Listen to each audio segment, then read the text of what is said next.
तो हेलो दोस्तों, कैसे हो। हमारे YouTube चैनल पर आपका हार्दिक स्वागत है। आज हम जानेंगे कि अपने डर को ताकत में कैसे बदले। तो चलिए दोस्तों, शुरू करते हैं। भीड़ भाड़ से अलग होकर जब भी कोई इंसान अपने साथ अकेले में समय बिताता है, तभी उसके दिमाग में कई कई प्रकार की चिंताएं जन्म लेने लगती है। मनुष्य की प्रवृत्ति ही ऐसी है कि वो ज्यादातर समय नकारात्मक ही सोचता है। अपने लक्ष्य को कैसे प्राप्त किया जाए, ये सोचने की बात है। लेकिन वो ये सोचता है कि अगर लक्ष्य पूरा नहीं हुआ तो मैं क्या करूंगा। और इस प्रकार की नकारात्मक विचारधारा के कारण जीवन डर डर कर जीता रहता है। अगर पूरी बुद्धिमानी और सजगता के साथ इस डर को समझा जाए तो यही डर इंसान के पतन का कारण बनता है। ऐसा मनुष्य जो खुद पर संजय करता है, खुद पर संदेह करता है, भला वो कैसे सफल हो सकता है। लेकिन बुद्धिमानी से अगर इस डर का उपयोग किया जाए तो यही डर उसकी सबसे बड़ी ताकत बन सकता है। काश केवल एक बार उसने खुद पर विश्वास किया होता तो उसे मालूम होता है कि उसके डर में ही उसकी ताकत का रहस्य छुपा हुआ है। ये कहकर सन्यासी चुप हो गया और चुपचाप अपने कदमों पर ध्यान लगाते हुए जंगली घास पे से आगे बढ़ने लगा। संध्या का समय था। सन्यासी और एक लकड़हारा जंगल में से होकर गांव की तरफ निकल रहे थे। सन्यासी के ये शब्द लकड़हारे को कुछ समझ में नहीं आए। वो सोच रहा था कि डर में ताकत कैसे हो सकती है। डर तो आदमी को कमजोर बनाता है। अपने मन की उत्सुकता को जब वह काबू नहीं कर सका तो उसने सन्यासी से पूछा कि महात्मा, आप ये क्या कह रहे हैं कि डर में ताकत होती है। डर तो आदमी को कमजोर बनाता है, उसे तो अपना डर दूर करना चाहिए। लकड़हारा अपनी बात पूरी कर पाता उससे पहले ही उसे एक शेर की दहाड़ सुनाई दी। शेर की गर्जन सुनकर लकड़हारे का रोम रोम कांप गया। उसके कान खड़े हो गए। जंगल से आती एक एक आहट उसे साफ सुनाई दे रही थी। उसके कदम वहीं पर जम गए थे। वो जरा भी हिल नहीं पा रहा था। उसे पता था कि थोड़ी सी हरकत उसकी जान जोखिम में डाल सकती है। उसका दिल तो तेजी के साथ धड़क रहा था, लेकिन फिर भी वो अपनी सांसों पर काबू पाने का प्रयास कर रहा था। कुछ देर बाद जब खतरा टल गया तब सन्यासी ने कहना शुरू किया। सन्यासी ने कहा कि अभी जब तुम डरे हुए थे तो तुम्हारे शरीर का रोम रोम जाग गया था। जंगल से आ रही छोटी से छोटी आहट पर भी तुम्हारा ध्यान लगा हुआ था। तो इस प्रकार अपने मन के डर के कारण तुम होश में आ पाए, तुम पूरा ध्यान लगा पाए। इससे पहले जब तक तुम्हें शेर की दहाड़ सुनाई नहीं दी थी तब तक तुम अपने विचारों में खोए हुए थे। लेकिन जैसे ही तुम्हें शेर की दहाड़ सुनाई दी वैसे ही तुम्हारे सारे विचार गायब होकर हम वर्तमान में उपस्थित हो गए थे।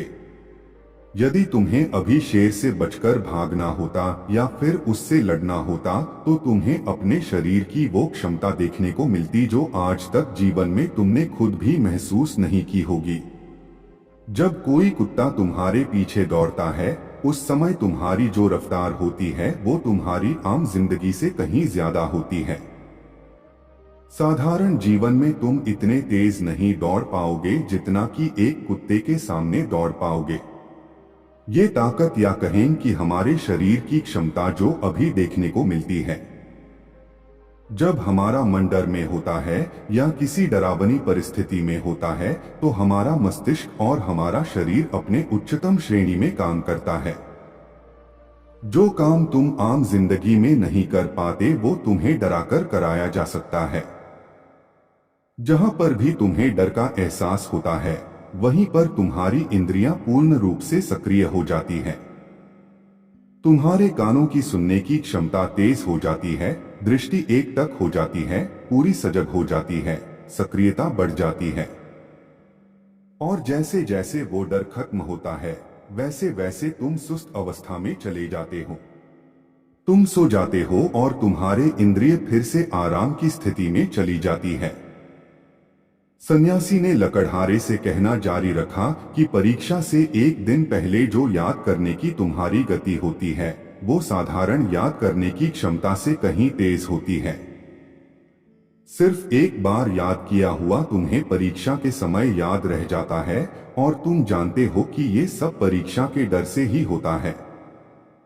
इसीलिए डर को दूर करने की जगह इंसान को ये सोचना चाहिए कि वो अपने डर को ताकत कैसे बना सकता है। जिस प्रकार सुख और दुख, प्रकाश और अंधेरा और एक ही सिक्के के दो पहलू होते हैं, उसी प्रकार डर और ताकत भी एक ही सिक्के के दो पहलू होते हैं। जिस प्रकार रोशनी के बिना अंधेरा पूर्ण नहीं होता, सुख के बिना दुख पूर्ण नहीं होता, उसी प्रकार डर के बिना ताकत का भी कोई महत्व नहीं है।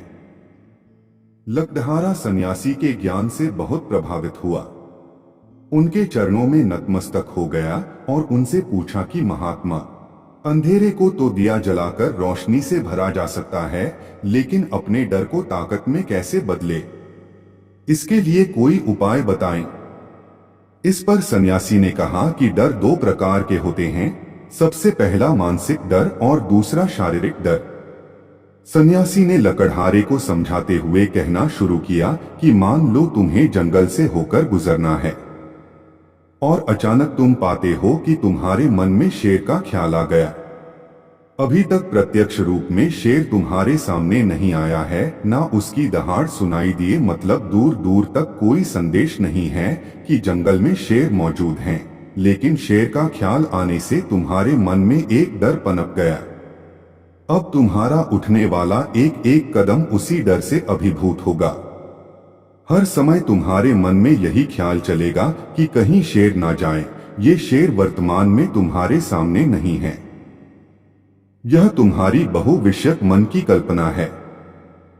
इसी प्रकार जो मनुष्य अतीत और भविष्य की चिंताओं में डूबा रहता है, वो मानसिक डर का शिकार होता चला जाता है।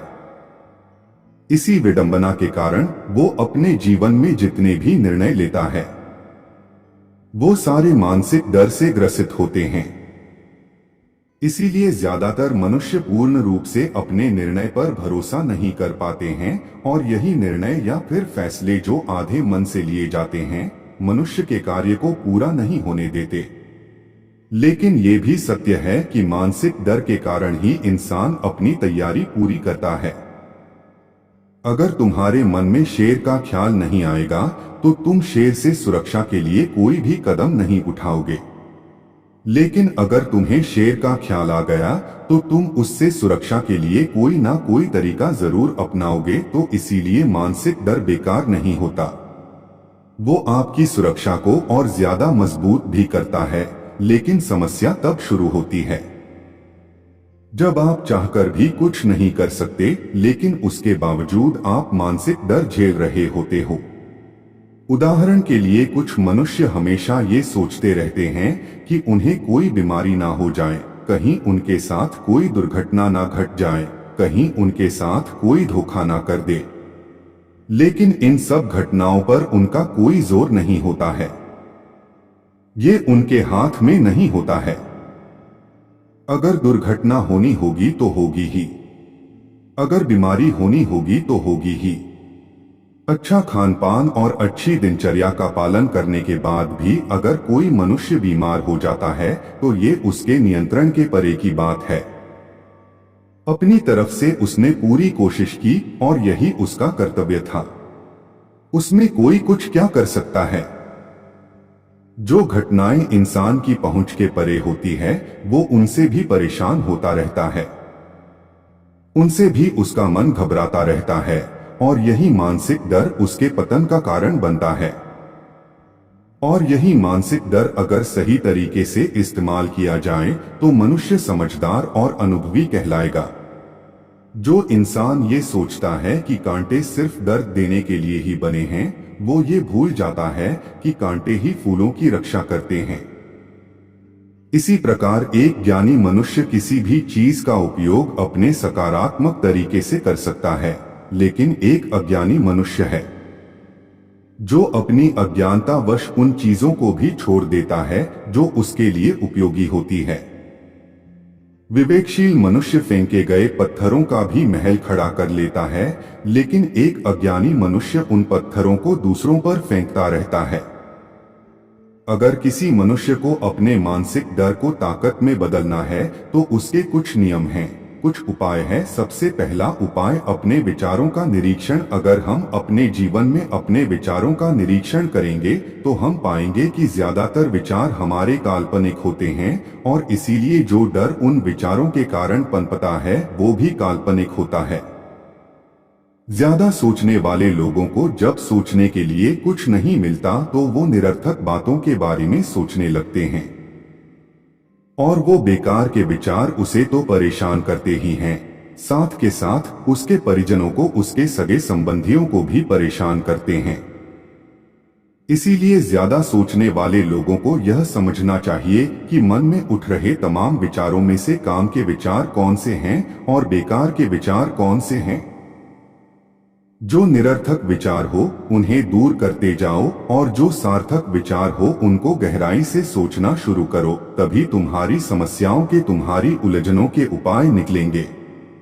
मानसिक डर को दूर करने का दूसरा उपाय है उसका सामना करना। इसका मतलब यह नहीं है कि तुम शेर के सामने जाकर खड़े हो जाओ, बल्कि इसका मतलब यह है कि पूर्ण सुरक्षा के साथ तुम जंगल में जा रहे हो। यदि जंगल में जाना बहुत आवश्यक है तो तुम शेर के डर से अपने घर पर नहीं बैठ सकते हो। इसी प्रकार मनुष्य के जीवन में बहुत सारे डर होते हैं, जैसे कि परीक्षा का डर, लक्ष्य ना पाने का डर, झूठ बोलने का डर, सच के पता लग जाने का डर, अपनों को खो देने का डर, दुर्घटना हो जाने का डर। लेकिन जैसे जैसे समय के साथ इन डरों का सामना किया जाता है वैसे वैसे ये डर जीवन से दूर होते चले जाते हैं। अगर तुम इनसे बचने का प्रयास करते हो तो ये जीवन भर तुम्हें सताते रहेंगे। ये तभी दूर हो सकते हैं जब तुम इनका सामना करो। कुछ लोगों को तो दूसरों के सामने खुलकर बात करने में भी डर लगता है। ऐसे लोगों को अनजान लोगों से बात करनी चाहिए। जितना ही वो लोगों से बात करेंगे उतना ही उनके मन का डर दूर होता जाएगा। मानसिक डर को ताकत में बदलने का तीसरा उपाय है अपने डर को स्वीकार करना। बहुत से लोग अपने जीवन में अपने डर को स्वीकार ही नहीं कर पाते। अगर आप उनसे पूछेंगे कि उन्हें किस चीज से डर लगता है तो वह साफ इनकार कर देंगे कि उन्हें किसी चीज से कोई डर नहीं लगता। लेकिन दूसरों की नजरों में ऊंचा उठने के लिए ये झूठ उन्हें बहुत महंगा पड़ता है। अगर वो अपने डर को स्वीकार करना नहीं सीखेंगे तो वो जीवन भर उस डर से मुक्त नहीं हो पाएंगे। इसीलिए समझदारी इसी में है कि अपने डर को स्वीकार कर लिया जाए। अगर आपको किसी चीज से डर लगता है तो किसी से शर्माने की या झिझकने की जरूरत नहीं है। हर मनुष्य को, हर इंसान को किसी ना किसी चीज से डर लगता ही है और आप पाएंगे कि जैसे ही आप अपने डर को स्वीकार करते हैं वैसे ही आपका डर खत्म होना शुरू हो जाता है और जितना ही आप अपने डर को छुपाने की कोशिश करेंगे आपका डर उतना ही मजबूत होता चला जाता है। ये सारे तरीके तुम्हारे मानसिक डर को दूर कर सकते हैं, लेकिन शारीरिक डर को दूर करने के लिए तुम्हें दूसरे तरीके अपनाने होंगे। सबसे पहले ये समझो कि शारीरिक डर कौन सा होता है। मान लो तुम किसी जंगल से गुजर रहे हो और अचानक तुम्हारे सामने शेर आ जाता है। तुमने पहले नहीं सोचा था कि शेर तुम्हारे सामने आ सकता है, लेकिन जब वो तुम्हारे सामने आता है तो तुम्हारी सारी शारीरिक गतिविधियां शिथिल हो जाती हैं। तुम्हारी सांसें अटक जाती हैं, मस्तिष्क काम करना बंद कर देता है और तुम्हारा दिल तेजी के साथ धड़कने लगता है। तो इसीलिए जब बिन सोची बात हमारे साथ घटित होती है तो हमारा शरीर उस डर को महसूस कर पाता है और वही शारीरिक डर कहलाता है। ऐसे समय में शारीरिक डर को दूर करने के कुछ उपाय हैं, कुछ तरीके हैं। सबसे पहला उपाय तो यही है कि अपने ऊपर संयम रखें। जब किसी मनुष्य के साथ बिन सोची बात घटती है तो सबसे पहले उसका संयम टूट जाता है और संयम टूटने के साथ उसका मस्तिष्क काम करना बंद कर देता है और इसी वजह से सोचने और समझने की प्रक्रिया भी रुक जाती है, क्योंकि हमारा शरीर उसी प्रकार कार्य करेगा। इस प्रकार हमारा मस्तिष्क उसे निर्देश देगा। अगर मस्तिष्क की सोचने समझने की शक्ति खत्म हो गई तो हमारा शरीर भी शिथिल हो जाता है। तो इसीलिए अगर कठिन समय में मनुष्य अपने ऊपर संयम रखता है तो उसका मस्तिष्क सही तरीके से काम करता है और वो सही निर्णय लेकर उस परिस्थिति से तत्काल बाहर आ सकता है। यहाँ पर दूसरा उपाय समझने का यह है कि जीवन में कुछ भी घटित हो सकता है। जीवन बड़ा चमत्कारिक होता है। वो हमारी सोच के अनुरूप नहीं चलता, बल्कि उसमें कुछ भी हो सकता है और यही जीवन की खूबसूरती होती है। अगर आपको आज ही पता चल जाए कि आने वाले 10 साल तक अब क्या कर पाएंगे तो आपकी जीवन में से रुचि खत्म हो जाएगी। लेकिन अगर जीवन एक रहस्यमयी किताब की तरह बना रहेगा तो आप अपने जीवन से कभी नहीं थकेंगे। आपका जीवन आपको आश्चर्यचकित करता रहेगा। इसीलिए यह समझो कि जीवन में कुछ भी घटित हो सकता है। तुम्हारी सोच से परे भी घटित हो सकता है। इसीलिए कुछ अनुमान मत लगा लेना। किसी सोच को लेकर सन्यासी ने अपनी बात खत्म करते हुए कहा कि इन तरीकों से तुम अपने मानसिक और शारीरिक डर को दूर कर सकते हो और आनंद से भरा हुआ जीवन जी सकते हो। तो दोस्तों, कैसी लगी ये कहानी हमको कमेंट सेक्शन में कमेंट करके जरूर बताना और हमारे YouTube चैनल को सब्सक्राइब भी जरूर करना। नमो बुद्धाय।